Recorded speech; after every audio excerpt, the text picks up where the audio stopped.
Bismillahirrahmanirrahim. Alhamdulillahirabbil alamin. Wassalatu wassalamu ala sayyidil awwalin wal akhirin.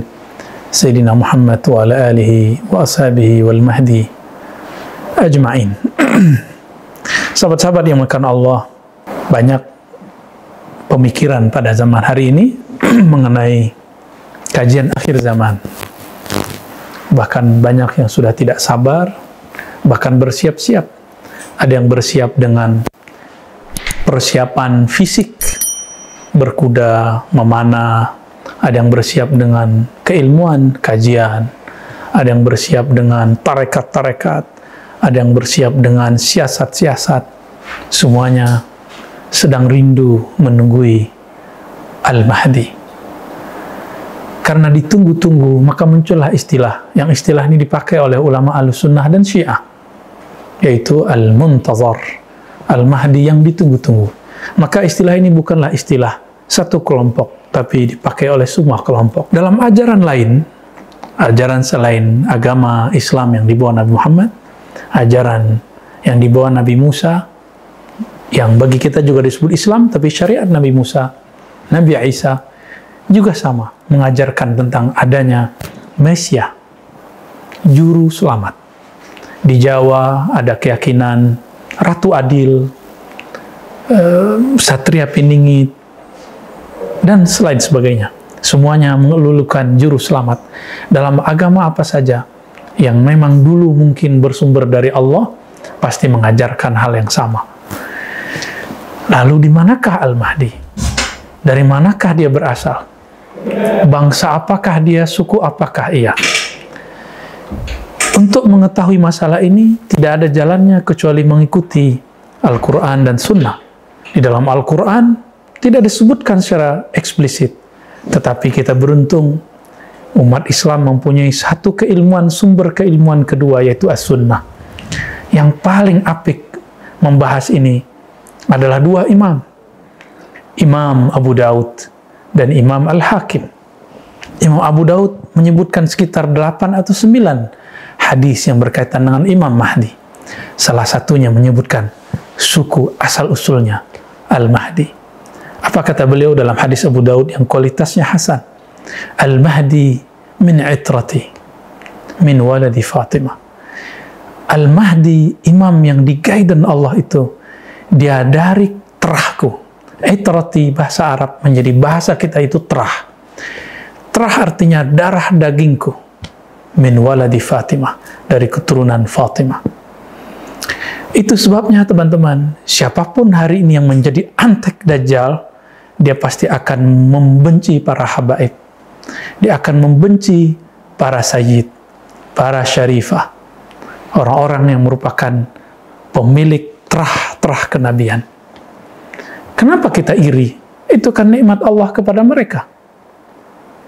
Kenapa kita iri jika mereka terlahir sebagai syarif, sayyid, lalu kemudian meragukan keberadaan mereka? Padahal hadis Imam Muslim menyebutkan, aku tinggalkan kepada kamu dua sakalain, dua beban yang berat, kitab Allah dan yang kedua ahlu baitku. Hadis Imam Tirmizi juga menyebutkan, ya ahlu baiti, itarati, taraktu fikum sakalain, aku tinggalkan kamu dua sakal, dua beban yang berat, dua wasiat yang berat, kitab Allah dan itrahku. Terah Nabi itu terbagi dua. Ada terah ruhani, inilah ulama pewaris para nabi. Ada terah jasmani, inilah para habaib dan syarif. Maka kita menghormati ulama pewaris ilmunya nabi. Begitu juga kita menghormati para syarif, para sayyid, para habaib, karena dalam darahnya ada darah nabi. Meskipun mereka manusia biasa, kita boleh mengkritisi sesuatu yang ada dari sisi manusiawi mereka, tapi jangan pernah mempertanyakan nasab mereka. Sahabat-sahabat yang dimuliakan Allah, pertanyaannya, jika betul Al-Mahdi dari keturunan Rasulullah, sekarang keturunan Rasulullah terbanyak di manakah? Inilah yang akan kabar gembira tapi sekaligus menakutkan bagi saya. Mungkin bagi teman-teman juga.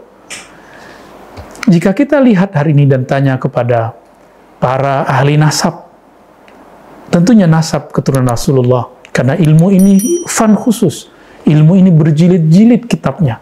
Maka orang-orang yang tidak mengerti nasab Nabi uskut, diam saja. Karena ilmu ini ditulis berjilid-jilid. Saya pun tidak khatam membacanya.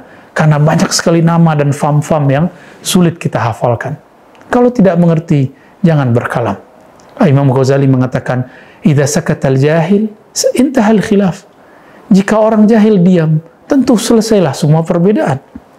Namun, yang paling banyak komentar adalah orang jahil. Maka, min alamatil jahli kasratul inkar. Ciri-ciri orang jahil, banyak ingkarnya. Sahabat-sahabat makan Allah, para ahli nasab, ada dari kalangan ahli Rabithah, dari kalangan keturunan Sayyidina Al-Husain, ataupun dari kalangan Sayyidina Al-Hasan. Mereka hampir semua sepakat, zuriat Nabi yang terekam nama-nama mereka, kelahiran mereka, fam-fam mereka, suku-suku mereka, terbanyak di Nusantara, di Indonesia, di Malaysia, di Patani, di Singapura, di Brunei, dan sekitarnya. Meskipun banyak tersebar di India, di Gujarat, di Uzbek, bahkan ada beberapa di Cina, ada juga di Amerika Latin, ada di Mesir, sampai ke Maroko sana, ada. Namun, zuriat Nabi yang paling banyak dan terekam dengan baik, itu ada di Indonesia. Maka Rabithah Alawiyah Indonesia termasuk rujukan di dunia ahli nasab internasional. Dan saya belum bertemu orang atau komunitas atau institusi terbaik melebihi Rabithah Alawiyah. Barangkali inilah nubuat Nabi. Dalam merekam, merekod siapa yang meninggal, siapa yang lahir, dari orang yang tergolong kepada keturunan Sayyidina Al-Husain, Bani Alawiyah, kecuali Rabithah Alawiyah. Kita bisa merujuk mereka. Dan ini bagi saya adalah mukjizat Nabi Sallallahu Alaihi Wasallam, yang Nabi mengatakan, kullu nasabin inqata'a illa nasabi. Semua nasab terputus kecuali nasabku. Maka teman-teman, besar kemungkinan Al-Mahdi mungkin sudah menginjakkan kakinya di negeri ini, mungkin sudah terlahir, mungkin sudah bergerilya, atau belum. Mungkin Allah sedang menutupinya, atau memang Allah belum memunculkannya. Namun, dengan banyaknya prahara-prahara di zaman ini, sehingga muncul ketidakadilan bukan hanya di negeri ini, di mana-mana, yang sifatnya global. Maka Al-Mahdi kemunculannya tambah dekat. Ciri-ciri kemunculan Al-Mahdi satu saja yang paling jelas. Idza muliat al-ardu jawra. Jika bumi ini dipenuhi dengan ketidakadilan secara global, bukan parsial, bukan partai, bukan presidensial, bukan monarki, tapi global. Gerakan ketidakadilan itu disebut jawr, bukan zulm. Jawr ini lebih umum lagi dan lebih ganas lagi daripada sekedar zalim. Jika ini sudah memenuhi semua dunia, negara-negara sudah mulai timpang, hancur, baik karena pandemi, penjajahan, dan segala macam. Tinggal menunggu saat yang terakhir munculnya sang juru selamat, Al-Imam Al-Mahdi, yang ditunggu oleh semua orang yang percaya kepada Tuhan alam semesta, yang kita sebut dalam agama kita Allah Subhanahu wa Ta'ala. Apakah negeri kita? Jika melihat persentase jumlah para habaib, besar kemungkinan dari negeri kita. Tapi bisa juga bukan dari negeri kita. Kita nggak boleh juga terlalu GR, terpercaya diri, tapi kita juga tidak boleh putus asa. Siapa tahu Allah memilih negeri ini. Karena Allah dulu telah pernah memilih daerah Persia, Rum, dan Cina. Barangkali mungkin juga sudah Eropa, Afrika juga sudah pernah. Tanah Jawi, tanah Nusantara akan menjadi gilirannya. Wallahu a'lam bishawab.